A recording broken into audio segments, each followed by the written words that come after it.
This is an ordinary baseball field where 15-year-old American boys dream of doing what they do in the major leagues, hitting a home run.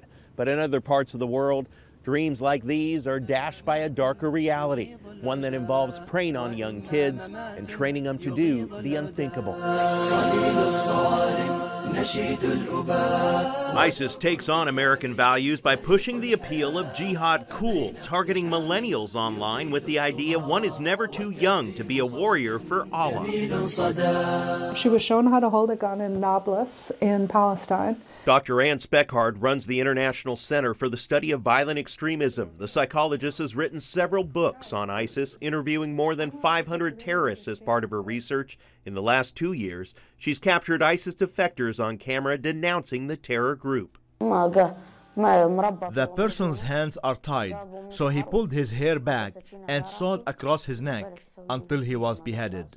Terror experts say people who feel disconnected from society or want something bigger than themselves are often targets for groups like ISIS. Many are not on government watch lists and have never been in trouble. Damien Claremont was one of them. At 17, feeling disconnected from his classmates, he converted to Islam. By age 22, Damien joined ISIS fighters in Syria, eventually killed by coalition forces. With major losses in the Middle East, ISIS is ramping up recruiting efforts in the West.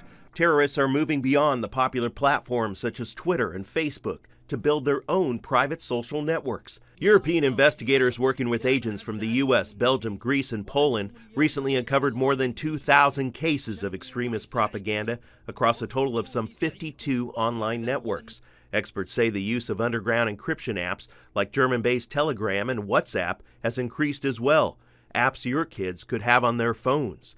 UK investigators have confirmed Khalid Masood, who killed 4 people and wounded some 50 others on London's Westminster Bridge, used WhatsApp to send a message to someone shortly before the attack. Almost immediately after the attack, we saw a celebratory reaction from jihadis online. Elliot Zweig is with the Middle East Media Research Institute, which monitors online activity of violent extremists worldwide. He wasn't surprised when authorities said ISIS-related social media inspired the suspect, who ran over people on a New York bike path. It's really hard to envision the world of terrorism, the world of jihad today, without the proliferation of social media, without terrorists finding a very safe and secure and reliable space there in which to promote their message, in which to communicate, in which to recruit, in which to fundraise. That's why Dr. Speckhard wants to fight fire with fire, using interviews like this 15-year-old boy who thought he was joining a grand caliphate, an alternative world government. I knew that older and younger people were being slaughtered,